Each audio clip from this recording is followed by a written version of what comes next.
Bonjour et bienvenue au couvent des Jacobins, au lieu de l'histoire du patrimoine de Rennes et de la Bretagne. Je vous invite au cours de cette expérience immersive pour découvrir tous les lieux, tous les endroits de ce couvent des Jacobins qui est aujourd'hui le centre des congrès de Rennes Métropole.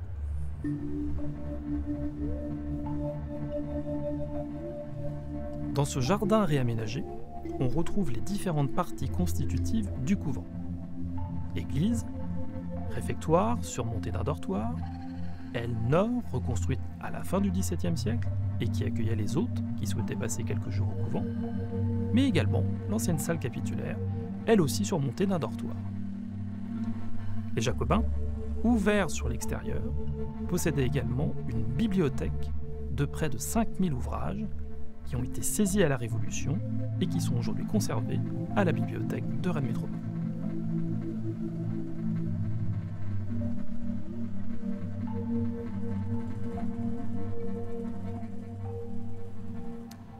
Dès le XVe siècle, la ferveur populaire au couvent des Jacobins de Rennes est très importante. Et ce qui explique que de nombreux pèlerins vont venir ici au couvent des Jacobins de Rennes, c'est la présence dans cette chapelle d'un tableau miraculeux, Notre-Dame de Bonne Nouvelle, qui va échapper en fait aux fureurs révolutionnaires et qu'on peut encore découvrir aujourd'hui dans la basilique Saint-Aubin, qui est sur la place Sainte-Anne.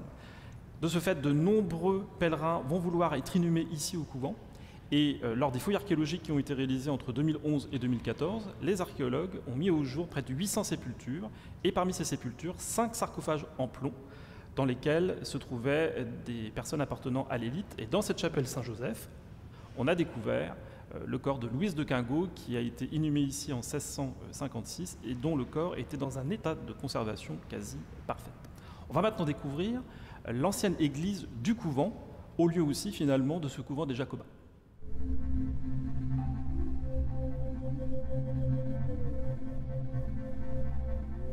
Cette chapelle est reconstruite au XVIIe siècle pour faciliter le déplacement des pèlerins qui venaient en nombre découvrir dans ce lieu le tableau miraculeux de Notre-Dame de Bonne Nouvelle.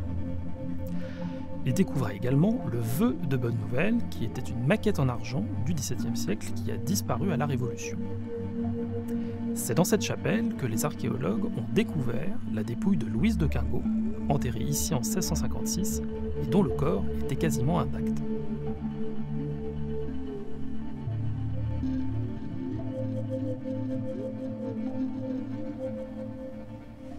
Nous sommes ici dans l'ancienne église conventuelle, qui est le premier édifice qui a été construit au moment de l'inauguration du couvent, le 2 février 1369. On est dans un volume qui est extrêmement important, qui est très haut sous plafond, et la restauration du couvent a permis justement de cette charpente. C'est un haut lieu, bien sûr, dans l'histoire du couvent, puisqu'on a coutume de dire que la rencontre entre Anne de Bretagne et Charles VIII s'est probablement faite dans ces lieux. Là, on était en 1491. Et donc, la création de cet auditorium patrimonial de près de 300 places a permis de redonner à cette ancienne église tout son volume d'origine. Je vous invite du coup à redécouvrir ces éléments sculptés qu'on peut voir sur les chapiteaux des colonnes et aussi cette très belle charpente qui a été restituée à l'identique. On va se retrouver ensuite dans l'entrée du couvent. L'édification du couvent a débuté par la construction de l'église. On trouve ici les éléments architecturaux les plus anciens et les travaux de restauration ont permis de restituer une charpente du même type que celle qui existait à l'origine. Au lieu de l'histoire bretonne, le couvent a accueilli en 1491 la duchesse Anne de Bretagne et le roi de France Charles VIII. Cette première rencontre, qui préfigure le mariage entre ces deux protagonistes, a peut-être eu lieu dans cette église. Restaurée, la nef de cette église abrite aujourd'hui un auditorium de 300 places et est éclairée par de grandes baies où a été installée l'œuvre de Laurent Grasso, Revolving History.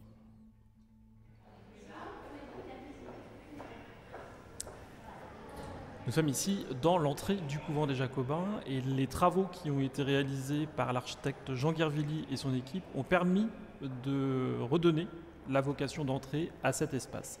On retrouve aussi tous les matériaux contemporains qui ont permis de valoriser cet espace-là en laissant au maximum passer la lumière au travers des vitres que l'on voit de part et d'autre sur les murs. Et en transparence, on a donc l'enveloppe du couvent, élevée donc à partir du XIVe siècle. On va maintenant découvrir ce qu'on appelle l'atrium, qui est justement la partie qui existe entre le monument historique et la partie contemporaine du couvent des Jacobins. La création du centre des congrès dans l'ancien couvent des Jacobins a permis de redonner leur vocation à certains lieux, comme la porte principale du couvent, qui est aujourd'hui la porte d'entrée des congressistes. Au-dessus de ce qui était le bas-côté sud de l'église, l'architecte Jean Guervilly a imaginé cette tour signal qui permet d'afficher l'actualité et les événements se déroulant au couvent. Cet atrium doit son nom à cette verrière que l'on voit ici au-dessus de nos têtes. Et c'est sans doute ici qu'on lit le mieux la liaison entre le monument historique et la partie contemporaine, où on a ces grands espaces d'exposition qui servent pour les congressistes, mais aussi pour d'autres types de manifestations d'ordre culturel, qui peuvent donc bénéficier de ces grands espaces. Sur le monument historique, on lit ici ces grandes baies en forme d'arc brisé qui éclairent le réfectoire et qui datent du XVe siècle. Et dans le registre supérieur, on a des fenêtres au premier étage qui sont beaucoup plus petites, qui étaient les fenêtres qui éclairaient le dortoir où donc les religieux dormaient. On va maintenant justement découvrir l'intérieur de ce réfectoire. Cet espace couvert d'une verrière révèle l'architecture ancienne du couvent tout en le liant à la partie contemporaine où sont aménagés les grands espaces modulables d'accueil et d'exposition. À l'origine, c'était une partie du jardin du couvent qui était aménagée à cet endroit. Les fenêtres en arc brisé du rez-de-chaussée éclairent le réfectoire où les religieux prenaient leur repas. Dès la construction du couvent des Jacobins, ces grands espaces intérieurs vont attirer finalement la convoitise des sociétés laïques qui vont souhaiter se réunir à plusieurs reprises ici chez les Jacobins de Rennes. Et on sait par exemple qu'en 1382, les États de Bretagne se réunissent ici, dans ce réfectoire, et ils vont donc promulguer un ordre chevaleresque breton qui est l'ordre de l'Hermine.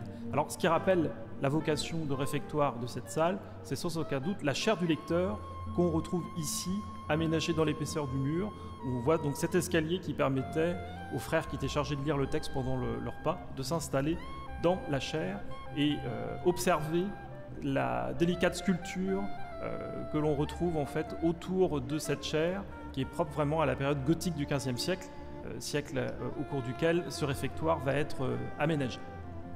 On va maintenant donc ressortir de ce réfectoire et découvrir d'autres parties du couvent. L'ensemble du cloître est construit dans un style classique épuré qui correspond parfaitement à la modestie des Jacobins qui appartenaient aux ordres religieux dits mendiants. Le granit, qui a servi à la construction des piliers, provient de la région de Fougères. Quant au calcaire, que l'on retrouve dans la décoration des parties hautes, comme au niveau des arcades ou sur les pilastres, il provient du Val-de-Loire, d'où les Jacobins faisaient aussi venir leur vin.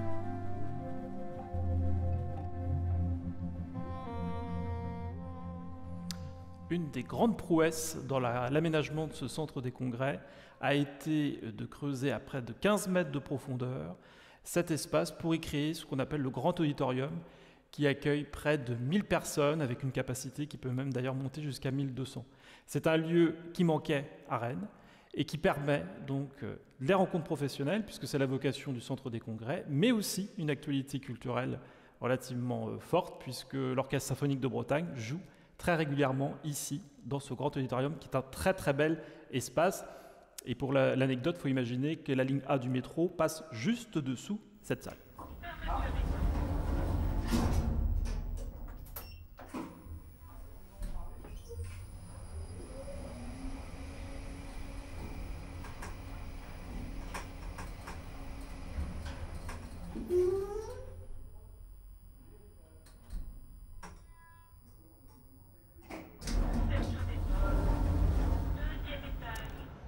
En prenant de la hauteur, on découvre à quel point ce centre des congrès et ce couvent des Jacobins est implanté en plein cœur de la ville. D'ici, on se rend compte du tissu urbain alentour, avec la place Sainte-Anne qui est toute proche, mais également la place des Lys, avec notamment le massif de la cathédrale qui dépasse.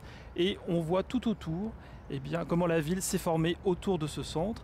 Et donc finalement, on a aujourd'hui un couvent qui a retrouvé vie, grâce à l'instauration de ce centre des congrès, qui est facilement accessible en plein cœur de ville et qui permet finalement de redonner vie à cet ensemble en plein cœur urbain.